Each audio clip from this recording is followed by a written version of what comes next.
অসুস্থতা একজন মানুষের জীবনে চলার পথে সৃষ্টি করে বাধা। নিজের শারীরিক বা মানসিক অবস্থা বিবেচনায় সম্পূর্ণ সুস্থ থাকতে অনেকেই জানেন না তার কি করা উচিত। তাই স্বাস্থ্য বিষয়ক নানা সমস্যায় পরামর্শ এবং সমাধানের পথ বাতলে দিতেই আমাদের সাপ্তাহিক আয়োজন হেলথ কেয়ার ডায়াগনস্টিক সেন্টার নিবেদিত স্বাস্থ্য কথা। প্রতি শুক্রবার এই অনুষ্ঠানে থাকে স্বাস্থ্য বিষয়ক নানা আলোচনায়। স্টুডিওতে থাকেন একজন বিশেষজ্ঞ চিকিৎসক। আমাদের সাথে আজ আছেন গাইনিরোগ বিশেষজ্ঞ এবং ইম্পালস হাসপাতালের কনসালটেন্ট অধ্যাপক নিয়াসরি পারভীন। আমাদের আজকের আলোচনার বিষয় জরায়ুর সমস্যা, রোগ নির্ণয় ও প্রতিকার। দর্শক, আপনাদেরও সুযোগ রয়েছে স্ক্রিনে দেখানো নাম্বারে ফোন করে চিকিৎসকের পরামর্শ নেবার। আপনাকে আমন্ত্রণ জানাচ্ছি আমাদের আজকের অনুষ্ঠানে। শুরুতেই জানতে চাই যে জরায়ুতে কি কি ধরনের সমস্যা হতে পারে? ধন্যবাদ। অত্যন্ত একটি গুরুত্বপূর্ণ প্রশ্ন। আসলে জরায়ু বা ইউটেরাস যেটা হচ্ছে নারীর একটা অন্যতম গাইনোকোলজিক্যাল অঙ্গ, এবং যেখানে একটি ব্রণ আস্তে আস্তে বড় হয়ে একটি বাচ্চাতে পরিণত হয়, এবং প্রতি মাসেই জরায়ু থেকেই কিন্তু মাসিকটা হয়ে থাকে। তো যেমন একটি জরায়ু একটি নারীকে মাতৃত্ব দিচ্ছে, ঠিক তেমনিভাবে জ্বরের বিভিন্ন সমস্যার জন্য কিন্তু একটি মায়ের মৃত্যু পর্যন্ত হতে পারে। তো আমাদের এই জীবদ্দশায় জরায়ুতে বিভিন্ন ধরনের সমস্যা হতে পারে। যেমন একটা আছে, যেমন কিছু কিছু জ্বরের জন্মগত ত্রুটি হতে পারে একদম জন্ম থেকে যেটা হয়ে থাকে। হ্যাঁ, তারপরে হতে পারে যেমন জরায়ুতে টিউমার হতে পারে, জরায়ুতে ইনফেকশন হতে পারে, জরায়ুর মুখের ক্যান্সার হতে পারে, বা জরায়ুর ইউট্রাসের ক্যান্সার হতে পারে। জরায়ুর আরও কিছু মানসিকের সমস্যার জন্য এন্ডোমেট্রিওসিস, এডিনোমায়োসিস টাইপের সমস্যা হতে পারে। আর একদম শেষ বয়সে যেটা হয়ে থাকে যে জরায়ুটা বের হয়ে আসে। তো এই ধরনের বিভিন্ন সমস্যাতেই সাধারণত পেশেন্ট আমাদের কাছে এসে থাকে। আচ্ছা, একটু জন্মগত যে সমস্যার কথাটা বললেন, এই বিষয়টা একটু জানতে চাই। জন্মগত সমস্যাটা হয়তো দেখা যায় যে আমি আগেই বলেছি যে জরায়ু থেকে পিরিয়ডটা শুরু হয়ে থাকে। তো অনেক সময় দেখা যায় জরায়ুতে যদি কোনো জন্মগত ত্রুটি থাকে, তখন দেখা যাচ্ছে যে মেয়েদের যেই সময়টা পিরিয়ড হয় হয়তো তার সেই সময়টা পিরিয়ড হচ্ছে না। এটা একটা জেনেটিক কারণের জন্য হতে পারে, জন্মগত ত্রুটির জন্য হতে পারে। আবার জরায়ুতে দেখা যায় যে যেরকম জরায়ুর শেপটা যেটা থাকে সেটার পরিবর্তে হয়তো জরায়ুতে কোনো পার্টিশন আছে, সেপ্টাম আছে, জরায়ুর দুইটা ভাগের জায়গায় একটা ভাগ আছে। তো এগুলো কিন্তু দেখা যায় যে যখন তারা প্রেগনেন্সি নিতে চাচ্ছে বা রিকারেন্ট মিসক্যারেজ হচ্ছে বা প্রেগনেন্সি হচ্ছে না, তখন কিন্তু এই ডায়াগনোসিসগুলো হয়ে থাকে।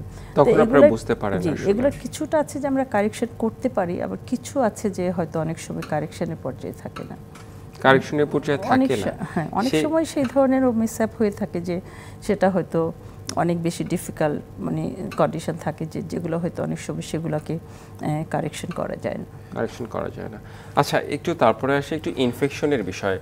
একজন নারী আসলে কিভাবে বুঝবে যে তার জরায়ুতে নানা ধরনের সমস্যা হচ্ছে? কোনো উপসর্গ তো নিশ্চয়ই আছে, কিংবা উপসর্গ ছাড়াও অনেকে টিউমারও হয়, অনেকে বুঝতেও পারে না। তো এই উপসর্গগুলো কি টাইপ যেগুলোতে বুঝতে পারবে যে তার জরায়ুতে কোনো ধরনের সমস্যা হচ্ছে? আচ্ছা, সাধারণত জরায়ুর যে কোনো সমস্যায় প্রথমেই যেটা হয়ে থাকে যে পিরিয়ডের সমস্যাটা হয়ে থাকে। হয়তো পিরিয়ড যেটা হয়, পিরিয়ডটা দেখা যায় হয়তো কম হচ্ছে, বেশি হচ্ছে, বা ফ্রিকুয়েন্টলি হচ্ছে, অনেক বেশি চাকা যাচ্ছে, বা পিরিয়ডটা বন্ধ হচ্ছে, যেটাকে আমরা মেডিকেল টার্মে অ্যাবনর্মাল ইউট্রাইন ব্লিডিং বলে থাকি। জ্বরের যে কোনো সমস্যায় সাধারণত পিরিয়ডের এই সমস্যাগুলো নিয়ে আমাদের কাছে প্রেজেন্ট করে থাকে। তো প্রথমে যদি আমাদের টিউমারের কথা বলি, যেমন জ্বরের টিউমারটা খুবই কমন একটা কন্ডিশন। দেখা যায় যে 30 বছর বয়সে রিপ্রোডাক্টিভ এজে 30% মহিলাদের এই জ্বরের টিউমার থাকে। তো এখানে একটা ভালো ব্যাপার হচ্ছে যে জ্বরের 30 বছর বয়সের আগে ঝুঁকিটা বেশি থাকে না পরে ঝুঁকিটা থাকে? অ্যাকচুয়ালি আমরা বলে থাকি যে রিপ্রোডাক্টিভ এজে, যখন একটি মেয়ের বয়স সন্তান জন্মদানের যে সময়টা, সেই সময়টাতে এই জ্বরের টিউমারটা বেশি হয়ে থাকে। তো জ্বরের টিউমারটা দেখা যায় যে এটা অনেক ছোটও হতে পারে, আবার অনেক বড় আকারে হতে পারে, এবং এটা কিন্তু খুবই একটা কমন ব্যাপার। তো দেখা যায় 50%-এর বেশি ক্ষেত্রে দেখা যায় তেমন কোনো সিমটম থাকে না, কিন্তু যখন সিমটম হয় তাদের প্রথম সিমটমটাই হচ্ছে যে পিরিয়ড অনেক বেশি হয়, অনেক বেশি পিরিয়ড হচ্ছে, চাকা ব্লিডিং হচ্ছে, তারপরে দেখা যাচ্ছে অনেক দিন ব্লিডিং হচ্ছে। এই সমস্যাটা নিয়েই এসে থাকে। আর অনেকে যদি দেখা যায় যে ডায়াগনোসিসে দেরি হয়, তখন দেখা যায় যে তাদের পেটে একটা চাকাও হতে পারে যদি জ্বরের টিউমারটা অনেক বেশি বড় হয়ে যায়। আবার অনেকে আসছে যে তাদের প্রেগনেন্সি হচ্ছে না, তারা বন্ধ্যাত্বে ভুগছে, সেটাও কিন্তু জ্বরের টিউমার যদি অনেক বেশি বড় হয়ে যায় বা অনেকগুলো জ্বরের টিউমার থাকে, সেক্ষেত্রে বন্ধ্যাত্বে ভুগতে পারে। তো এই ধরনের সমস্যাগুলো এই জ্বরের টিউমারটা আমাদের কাছে এসে থাকে। আচ্ছা, একটু কথা প্রসঙ্গেই জানতে চাই, অনেক সময় দেখা যায় যে বেবি এবং টিউমার অনেক নারীর ক্ষেত্রেই এটা হচ্ছে পাশাপাশি থাকে এবং পাশাপাশি বড়ও হতে থাকে। আচ্ছা সেইটা আসলে কেন হয়, আসলে বোঝাটার উপায় কি? আচ্ছা, যেটা আমি বলছিলাম যে রিপ্রোডাক্টিভ হয়ে থাকে, তো টিউমার আমরা যেটা মেডিকেল টার্মে ফাইব্রয়েড বলে থাকি। তো ফাইব্রয়েড আমি আগেই বলেছি বিভিন্ন আকারের হতে পারে, ছোট হতে পারে, অনেক বড় হতে পারে। তো ছোট টিউমার হলে বা যদি জ্বরের বাইরের দিকে থাকে, আউটার সাইডে থাকে, তখন কিন্তু সেটার অত বেশি এফেক্ট পড়ে না। কিন্তু সেটা যদি ভিতর ইনার সাইডে থাকে এবং অনেক বেশি বড় হয়, তাহলে দেখা যায় যে প্রেগনেন্সির বিভিন্ন কমপ্লিকেশন হতে পারে। মানে টিউমারটা যদি ভিতরের দিকে থাকে, ভিতরের লেয়ারের দিকে থাকে অথবা অনেক বড় সাইডে, তাহলে দেখা যায় যে প্রথমে তো হয়তো মিসক্যারেজ হতে পারে বা সময়ের আগে তার ডেলিভারি হয়ে যেতে পারে, ওয়াটার ব্রেক করতে পারে, ডেলিভারির সময় প্রচুর ব্লিডিং হতে পারে বা ডেলিভারির পরে ব্লিডিং হতে পারে। তো এগুলো আমরা সব কিছু দেখি তারপর একটা ম্যানেজমেন্ট প্ল্যান করে থাকি যে তার জন্য কোনটা অ্যাপ্রোপ্রিয়েট। আচ্ছা, সেই ক্ষেত্রে আমরা তো টিউমারের ব্যাপারটা জানলামই, একটু ইনফেকশনের ইস্যুতে আসতে চাই। আরও অনেক কোশ্চেন রয়েছে আমার। আচ্ছা, এই যে ইনফেকশন হলে একজন নারী কিভাবে বুঝবেন তার কোনো উপসর্গগুলো আছে কিনা? আচ্ছা, ইনফেকশনটা অ্যাকচুয়ালি খুবই কমন আমাদের দেশের রিজিয়নে, তাই না? এই সোশ্যাল ইকোনমিক কন্ডিশনে দেখা যায় যে ইনফেকশনটা খুবই কমন। ইনফেকশন দেখা যায় যে একদম টিনেজ থেকে পিউবার্টির পর থেকে, পিরিয়ড শুরু হওয়ার পর থেকে একদম লেটেস্ট ম্যানোপজ পর্যন্ত হয়ে থাকে। এবং ইনফেকশনটাকে আমরা মেডিকেল টার্মে পেলভিক ইনফ্ল্যামেটরি ডিজিজ বলে থাকি, পিআইডি বলে থাকি। তো পিআইডির জন্য কিছু রিস্ক ফ্যাক্টর আছে। তো পেশেন্টগুলো সাধারণত দেখা যায় যে পিরিয়ডের অনিয়ম নিয়ে আসে, পিরিয়ড তার অনেক বেশি হচ্ছে, চাকা চাকা হচ্ছে, দুটো পিরিয়ডের মাঝে ব্লিডিং হচ্ছে, তারপরে তলপেটে প্রচণ্ড ব্যথা থাকে, তলপেটে বিভিন্ন সময় ব্যথা থাকে, পিরিয়ডের সময় তার প্রচণ্ড ব্যথা থাকে, হাজব্যান্ডের সাথে মিট করলে তার ব্যথা থাকে। তো এই সমস্যাগুলোই নিয়ে আসে। আবার অনেক সময় দেখা যায় যে তার খুব মানে প্রস্রাবে কি কোনো রকম পরিবর্তন আসে? অনেক সময় পেশাবেও জ্বালাপড়া হতে পারে। আরেকটা হচ্ছে তার যেটা খুব কমন সিমটম, যে তার খুব মানে স্রাব, অতিরিক্ত ধাতু স্রাব, যেটা মানে ভ্যাজিনাল ডিসচার্জ, যেটা সেই ধরনের সমস্যাগুলো নিয়ে আসে। আবার অনেক সময় দেখা যায় যে ইনফেকশনটা এত বেশি কমন, আমরা খুব বেশি কমন পেয়ে থাকি, দেখা যায় যে হয়তো তাদের বন্ধ্যাত্বও নিয়ে আসতে পারে, যে তাদের বেবি হচ্ছে না। মানে ইনফেকশনের কারণে ইভেন বন্ধ্যাত্ব হতে পারে। ইনফেকশনের জন্য যেগুলো কারণগুলো হচ্ছে, হয়তো তার হাইজিনটা সে প্রপারলি মেনটেন করেনি, তার হয়তো আগে কোনো তার মানে এমআরের হিস্ট্রি আছে, বাচ্চা সে নষ্ট করেছে, আইদার কোনো মানে অস্বাস্থ্যকর পরিবেশে হয়তো সে বাচ্চা নষ্ট করেছে। তারপরে হচ্ছে সেক্সুয়াল হাইজিন, যেটা সেটা যদি প্রপারলি মেনটেন না হয়, অনেক সময় দেখা যায় যে আমাদের লোয়ার মানে সোশিও ইকোনমিক কন্ডিশনে দেখা যায় যে অনেক সময় মাল্টিপল সেক্সুয়াল পার্টনার থাকে, বহুগামিতা থাকে। এই সমস্ত কারণে বা অনেক সময় দেখা যায় যে যৌনবাহিত রোগের মাধ্যমেও কিন্তু এই ধরনের ইনফেকশন হতে পারে। তো অথবা কোনো একটা ডেলিভারি হয়েছে, এমআর হয়েছে, সেটা প্রপারলি ওয়েল ইকুইপ জায়গায় হয়নি, অ্যান্টিবায়োটিক যেখানে দেওয়ার দরকার ছিল সেখানে হয়নি, আলটিমেটলি দেখা যায় যে তার জ্বরের একটি ইনফেকশন হয়ে ওখানে টিউব ব্লক হয়ে তার মানে বন্ধ্যাত্ব হচ্ছে। তো এটা কিন্তু যদি যথাযথ চিকিৎসা না করা হয়, তাহলে সে বন্ধ্যাত্ব ভুগে সারা জীবন, হয়তো সে ক্রনিক পেলভিক পেইনে ভুগে।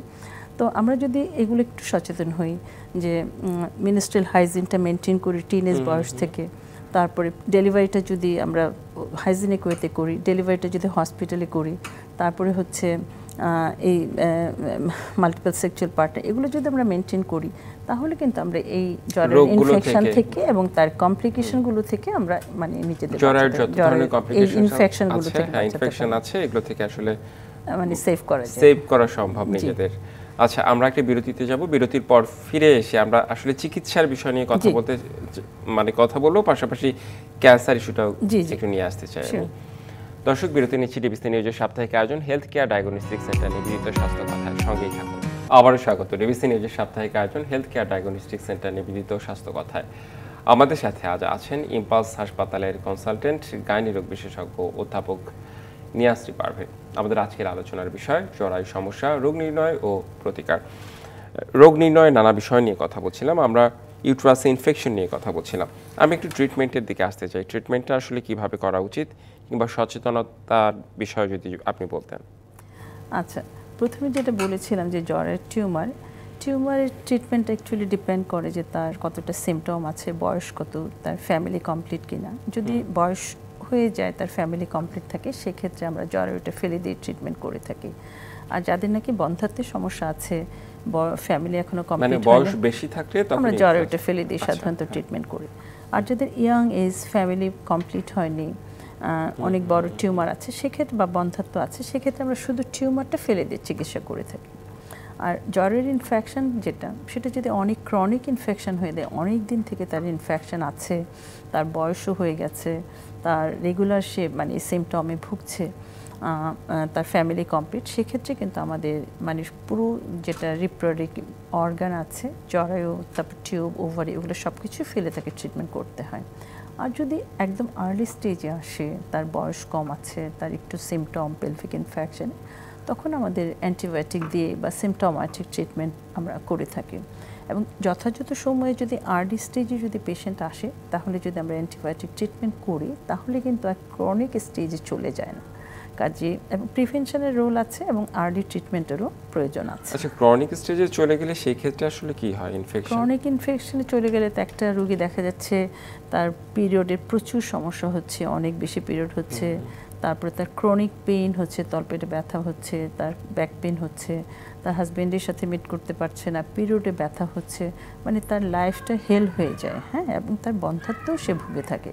কাজে আমরা সেই ক্রনিক স্টেজে কোনো পেশেন্ট যাক সেটা তো আমরা চাই না, আমাদের যথাযথ সময় চিকিৎসাটা আগে নিতে হয়। আচ্ছা, একটু ক্যান্সারের বিষয়ে আসতে চাই। ক্যান্সার তো টিউমার থেকেই নিশ্চয়ই হয় নাকি? আমরা যেটা জরায়ুর ক্যান্সারের কথা যেটা বলেছি, অ্যাকচুয়ালি সেটা একদম যে টিউমার থেকে হয় সেটা না, সেটার জন্য বিভিন্ন রিস্ক ফ্যাক্টর আছে, অনেক রিস্ক ফ্যাক্টর আছে, সেই বিষয়গুলো একটু জানতে চাই আপনার কাছে। তো জরায়ুর ক্যান্সার যদি বলি, সেখানে মেইনলি দু ধরনের ক্যান্সার হয়ে থাকে। একটা হচ্ছে জরায়ুর মুখ, যেটা আমরা সার্ভিক্স বলি, সার্ভাইকাল ক্যান্সার। আরেকটা হচ্ছে জরায়ুর বডিতে, যেটা এন্ডোমেট্রিয়াল ক্যান্সার। জরায়ুর মুখে ক্যান্সার, জরায়ুর মুখে, আরেকটা হচ্ছে জরায়ুর শরীরে, যেটা বডিতে, যেটা এন্ডোমেট্রিয়াল ক্যান্সার। তো আমাদের জরায়ুর মুখের ক্যান্সারটা কিন্তু আমাদের এই রিজনে মানে অনেক মানে, এবং এটার মৃত্যু দেখা যায়, ক্যান্সার মৃত্যুর চতুর্থ কারণ হচ্ছে জরায়ুর মুখের ক্যান্সার, মানে সাবকন্টিনেন্টে। হ্যাঁ, এবং দেখা যায় যে আমাদের দেশে প্রতিদিন প্রায় 18 জন রোগী মারা যাচ্ছে এই জরায়ুর মুখের ক্যান্সারে, এবং পুরো ওয়ার্ল্ডে প্রতি 2 মিনিটে একজন রোগী মারা যায় জরায়ুর মুখের ক্যান্সারে। তো ভয়াবহ অবস্থা। একটু ছোট প্রশ্ন করতে চাই যে আমাদের এই উপমহাদেশেই কেন এটা এত বেশি, মানে বাইরের দেশে কম কেন? আচ্ছা, আমাদের উপমহাদেশে হচ্ছে কিছু রিস্ক ফ্যাক্টর আছে, যেমন আমাদের এটার জন্য রিস্ক ফ্যাক্টরের মধ্যে অন্যতম রিস্ক ফ্যাক্টরগুলো হচ্ছে খুব আর্লি স্টেজে যদি বিয়ে হয়ে যায়, যাদের অনেক বেশি সন্তান আছে, মানে রিপিটেড চাইল্ড বার্থ হচ্ছে, তারপরে হচ্ছে কিছু low socio economic condition, personal hygiene, menstrual hygiene বা সেক্সুয়াল হাইজিন যেটা আছে এগুলো। আর আরেকটা ইম্পর্টেন্ট ফ্যাক্টর আছে human papilloma virus. Human papilloma virus দিয়ে যদি ইনফেকশন হয়, দেখা যায় 10 থেকে 15 বছর পরে এটাই আবার জরায়ুর মুখের ক্যান্সার হতে পারে। তো আসলে বিদেশে তো স্ক্রিনিংগুলো খুব বেশি এফেক্টিভ, তাই না? ওরা সব স্ক্রিনিংটা আছে। আমাদের দেশের মানে গ্রামাঞ্চলের পপুলেশন তো অত বেশি সচেতন না, তাদের হয়তো স্ক্রিনিংটা হচ্ছে না। এই জন্যই দেখা যায় যে বা প্রিভেন্টিভ মেজার যেটা আমাদের ভ্যাকসিন আছে, বাইরে হয়তো সেগুলো সব কিছু আছে, টিনেজ বয়স থেকে ওদের সব ধরনের প্রোটেকশন ভ্যাকসিনেশন নেওয়া হয়, হ্যাঁ, তারপর হচ্ছে স্ক্রিনিংটা হচ্ছে। যেহেতু আমাদের দেশে কিছু ল্যাকিং আছে, যদিও অনেক আমরা ইমপ্রুভ করেছি, এর জন্য কিন্তু আমাদের দেশে এটা বেশি হয়ে থাকে। আর আমরা প্রসঙ্গে ফিরে যাই, ক্যান্সার, জরায়ুর মুখ ক্যান্সার এবং আপনি যেটা বলছিলেন ভেতরের ক্যান্সার। তো এই ধরনের ক্যান্সারে দেখা যায় যে জরায়ুর মুখের ক্যান্সারে যে রিস্ক ফ্যাক্টরগুলো বললাম, যে হিউম্যান প্যাপিলোমা ভাইরাস একটা ইম্পর্টেন্ট ভাইরাস। তো আর এই যে রিস্ক ফ্যাক্টরগুলো বললাম, যে আমাদের দেশে তো মেয়েদের দেখা যায় টিনেজের আগেই মানে 14-15 বছরে বিয়ে হয়ে যাচ্ছে, রিপিটেডলি চাইল্ড বার্থ হচ্ছে, তারপরে কিছু তো মাল্টিপল সেক্সুয়াল পার্টনার, স্মোকিং, এগুলোও কিন্তু রিস্ক ফ্যাক্টর। আর ডায়াগনোসিসের ডিলে হয়। তো এই ধরনের পেশেন্টগুলো সাধারণত দেখা যায় যে স্মোকিংটা একটা জরায়ুর মুখের ক্যান্সারের জন্য রিস্ক ফ্যাক্টর। আমাদের কিন্তু অ্যাফ্লুয়েন্ট সোসাইটিতে অ্যালকোহল কিংবা এই ধরনের অ্যালকোহলের সাথে অতটা রিস্ক ফ্যাক্টর, স্মোকিংটা ইম্পর্টেন্ট। আমাদের দেশে কিন্তু মেয়েরাও স্মোকিং করছে, আবার খুব গ্রামাঞ্চলে কিন্তু মহিলা তামাক, গুল, স্মোকিং এগুলোর কিন্তু হ্যাবিট আছে। আবার খুব অ্যাফ্লুয়েন্ট সোসাইটি তো দেখা যায় যে মেয়েদের স্মোকিংয়ের আছে। তো এই পেশেন্টগুলো দেখা যায় ডায়াগনোসিসও ডিলে হয়, যাদের সিমটমসটা হয়তো পেশেন্ট হয়তো বুঝতে পারছে না, সচেতনতার জন্য হয়তো লেট করে প্রেজেন্টেশন হচ্ছে, যখন তারা আমাদের কাছে আসছে হয়তো লেট স্টেজে আসছে। তো এর জন্য দেখা যায় যে তখন তাদের প্রগনোসিসটা খারাপ হয়। তো সাধারণত আর এন্ডোমেট্রিয়াল ক্যান্সারটা দেখা যায় যে যাদের জ্বরের একটু লেট স্টেজে হয়ে থাকে, যারা হয়তো অনেক সময় হরমোন নিয়েছে অনেক দিন বা মানে পিল নিয়েছে, তাদের ক্ষেত্রে দেখা যায় যে অনেক সময় যে জ্বরের এন্ডোমেট্রিয়াল ক্যান্সারটা হয়ে থাকে। এগুলো একটু ওয়েস্টার্ন সোসাইটির যাদের লাইফ এক্সপেক্টেন্সি বেশি, ওদের রিজনে একটু এন্ডোমেট্রিয়াল কার্সিনোমাটা একটু বেশি হয়ে থাকে, আমাদের এই রিজনে একটু কম হয়ে থাকে। আমাদের দেশে জ্বরের মুখের ক্যান্সারটা বেশি হয়ে থাকে। আচ্ছা, জ্বরের মুখে যদি ক্যান্সার, আমি যদি একটু বলি যে উপসর্গগুলো কেমন হতে পারে আর ট্রিটমেন্টটাই বাকি। আচ্ছা, উপসর্গগুলো আমি কিন্তু প্রথমেই বলেছিলাম যে জ্বরের যে কোনো সমস্যায় কিন্তু মাসিকের সমস্যাটাই মেইন হিসাবে মানে প্রেজেন্ট করে থাকে। তো এখানেও সেম, যে দেখা যায় যে তাদের মাসিকের খুব অনিয়ম হয়, তাদের খুব ইরেগুলার পিভি ব্লিডিং হচ্ছে, যখন তখন ব্লিডিং অনেক হচ্ছে। নারীদেরই হয়। হ্যাঁ, irregular bleeding, abnormal uterine bleeding হচ্ছে। তারপরে দেখা যায় যে দুটো মাসিকের মাধ্যমে ব্লিডিং হচ্ছে, মাসিকটা অনেক বেশি হচ্ছে। আর একটা ইম্পর্টেন্ট সিমটম হচ্ছে দেখা যায় যে হাজব্যান্ডের সাথে ইন্টারকোর্সের পরে তাদের ব্লিডিং হয়। আরেকটা হচ্ছে হয়তো একটা মেয়েদের আমরা জানি যে অ্যারাউন্ড 45-50-তে যে পিরিয়ডটা বন্ধ হয়ে যায়, পিরিয়ডটা বন্ধ হয়ে গেছে, হয়তো তার বয়স 55-60, পিরিয়ড বন্ধ হয়ে যাওয়ার পরে আবার তার পারভেজনে ব্লিডিং হয়। তো যেটাকে আমরা পোস্ট মেনোপজাল ব্লিডিং বলে থাকি। তারপর হচ্ছে দেখা যায় যে তার খুব দুর্গন্ধযুক্ত স্রাব যায়, একদম মানে বাজে গন্ধযুক্ত একটা স্রাব যায়। তো এই সিমটমগুলো নিয়ে আমাদের কাছে আসে। আর কিছু আছে ক্যান্সারের স্বাভাবিক মানে নর্মাল যে সিমটমগুলো, তার ওয়েট লস হয়ে যায়, খাবারে অরুচি, বমি ভাব, ব্যাক পেন, এই সিমটমগুলো নিয়ে আমাদের কাছে আসে সাধারণত। এই ট্রিটমেন্টের বিষয় নিয়ে একটু জানতে চাই। আচ্ছা, এখানে ট্রিটমেন্ট আসলে জ্বরের ক্যান্সার আমরা কিন্তু একদম আমাদের দেশে প্রচুর আমাদের ওয়ার্কশপ হচ্ছে, বিভিন্ন সচেতনতামূলক প্রোগ্রাম হচ্ছে। আমরা চাই যে এটা প্রিভেনশন করতে। হ্যাঁ, আমরা খুব মানে একদম বিগত কয়েক বছরে কিন্তু আমাদের অনেক ইমপ্রুভমেন্ট হয়েছে, যদি আমরা পুরোপুরি সেটাতে পৌঁছাতে পারিনি, টার্গেটে পৌঁছাতে পারিনি। তো ট্রিটমেন্ট আমরা চাই যে সেটা প্রিভেনশন হোক, সচেতন হোক। আমাদের দেশে এখন মানে ভায়ার টেস্ট আছে, প্যাপস্মিয়ার আছে, এইচপিভি টেস্ট আছে, তারপর আমরা ভ্যাকসিনও দিচ্ছি প্রিভেনশনের জন্য, যে জ্বরের মুখে ক্যান্সারটাকে প্রিভেন্ট করে ভ্যাকসিনও আছে। এবং এটা অত্যন্ত ইসের ব্যাপার যে 9 বছর বয়স থেকে কিন্তু ভ্যাকসিনটা দেওয়া যায়। 9 বছরের কিশোরী মেয়েকে আমরা ভ্যাকসিন দিতে পারি। 9 বছর থেকে যদি এই দুটো ভ্যাকসিন দেওয়া যায়, আর যদি এলডারলি হয়ে যায় তখন তাদের জন্য 3টে ডোজ দিতে হয়। এবং এই ভ্যাকসিনটা কিন্তু জ্বরের মুখের একটা প্রতিষেধক। আমরা খুবই গুরুত্বপূর্ণ একটা বিষয়। হ্যাঁ, এবং এটা কিন্তু আমাদের ন্যাশনাল লেভেলে স্কুলে টিনেজদের মানে ভ্যাকসিনটা দেওয়া হচ্ছে। তো আর স্ক্রিনিং প্রোগ্রামটার প্রতি আমরা বেশি সচেতন করি, যেটা প্যাপ টেস্ট, সেটা প্রতি 3 বছর পর করতে হয়। 3 বছর পর যদি প্যাপ টেস্ট করা হয় তাহলে কিন্তু আমরা সেটা মানে স্ক্রিনিংটা করতে পারি। আমরা একদম আর্লি স্টেজে 10 বছর আগে সেটা আমরা জানতে পারি যে তার জ্বরের ক্যান্সার হওয়ার পসিবিলিটি আছে কিনা। তারপরে এইচপিভি টেস্ট, সেটাও আছে, সেটাও এক ধরনের টেস্ট। তো আমরা চাই যে এটা প্রিভেন্ট করতে। আর ট্রিটমেন্টের ব্যাপার আসলে স্টেজ ওয়াইজ করতে হয়। এটার জন্য সার্জারি আছে, কিমোথেরাপি আছে, রেডিওথেরাপি আছে। মানে যখন যে পর্যায়ে পেশেন্ট আপনাদের কাছে যায় তখন সেভাবেই আপনারা ট্রিটমেন্ট দেন। আপনাকে অসংখ্য ধন্যবাদ আমাদের আজকের অনুষ্ঠানে যুক্ত হওয়ার জন্য এবং পরামর্শ দেওয়ার জন্য। ধন্যবাদ সবাইকে। হেলথ কেয়ার ডায়াগনস্টিক সেন্টার নিবেদিত স্বাস্থ্য কথা, এই ছিল আমাদের আজকের আয়োজন। সঙ্গেই থাকুন।